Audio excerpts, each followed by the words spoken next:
With football season right around the corner, I wanted to go ahead and leave some tips to all of my up-and-coming videographers to make sure y'all are as well equipped as possible for this upcoming season. And I'm gonna do it all in 5 minutes. I wanna go and give a shout out to Peter McKinnon, as he is the OG, at least to me, for this video concept. Start my timer. The first thing we're gonna go ahead and start off with is gonna be the equipment needs. Now, football videography, it's a demanding field, right? You can't get away with cheaper equipment over here if you want your stuff to look good, especially in the day and age of which we are in now of high quality content. You're gonna want your camera to be able to shoot in 4K, but also at the same time, you're gonna wanna get that 120 FPS. Right? I say 120 FPS because a lot of football footage is used to be repurposed for the sake of mixtapes, highlight videos, or anything like that. And 60 FPS just does not cut it today. There are very few cameras that can shoot in 4K 120, and they're not cheap. With that being said, you can get away with 4K 60 if you're just doing regular recap videos, but 1080 120, that 1080 is nowadays. You also want to make sure your camera has the basics, like, continuous autofocus and all of that other good stuff that if your camera can shoot in 4K at all, it will have all of those features. The next thing is going to be lens. Your lens is also equally as important, and you can't cheap out either because things like Friday night lights exist. And sometimes the field does not have the brightest of lights, so you will need a camera and a lens that can benefit you when it comes to, or assist you when it comes to low light situations. You're gonna need a 2.8 lens, and it has to be a telephoto. You cannot shoot football with a 24-70 because the action sometimes is a little further from you. 70 to 200, if you're feeling a little spicy, a 400, I personally wouldn't recommend it, but that 70 to 200 is that great sweet spot, and the 2.8 is what's most recommended. Even cameras like the A7 III that can shoot in 1080, 120, that is not good at low light. I remember having, I think, the F4 on my 7200, the color banding from that was bad during those night games. But when I switched to the 2.8 lens, it helps a lot. That one stop, or pretty much 2 stops, I believe, helps a lot.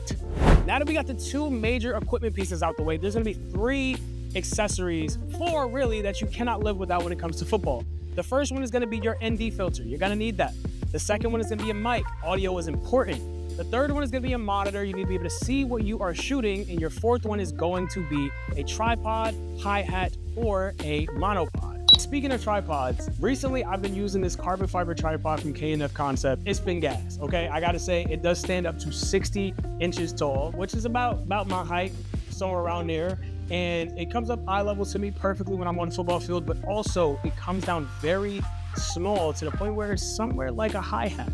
So when you are doing videography, that's what I would recommend something like a stand for most.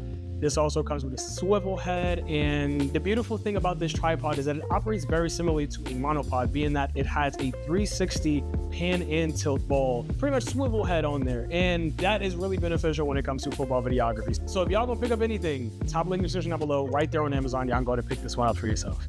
The next thing we're gonna talk about are your settings. There are about 6 things you need to understand. The first thing is going to be your focusing. You're gonna wanna make sure you have on continuous autofocus as well as a small spot focus so that you can be intentional about what you want to keep in focus for your frame.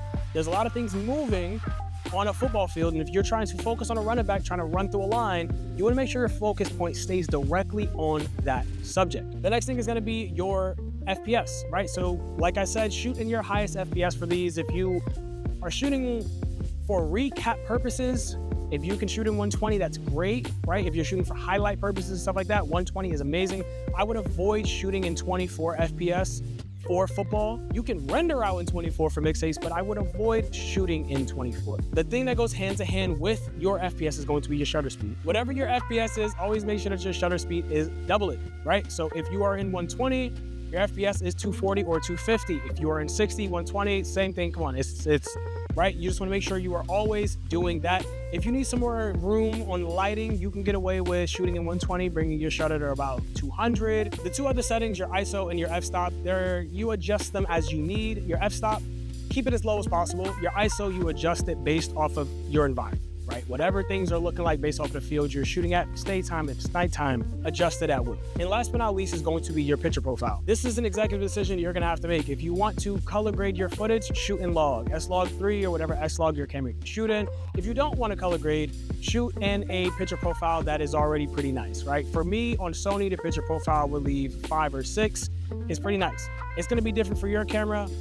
executive decision is up to you. Now we're gonna go ahead and get into positioning. My favorite spot is always going to be right under the goalpost. That's the sweet spot for me because it puts me in a position where no matter where the action is, I can typically catch it. But there's also two other spots on the field that you can kind of get away with, which are going to be here and right here. Realistically, that's all you're gonna need when it comes to football videography. You got the equipment, you know your settings, you know where to be.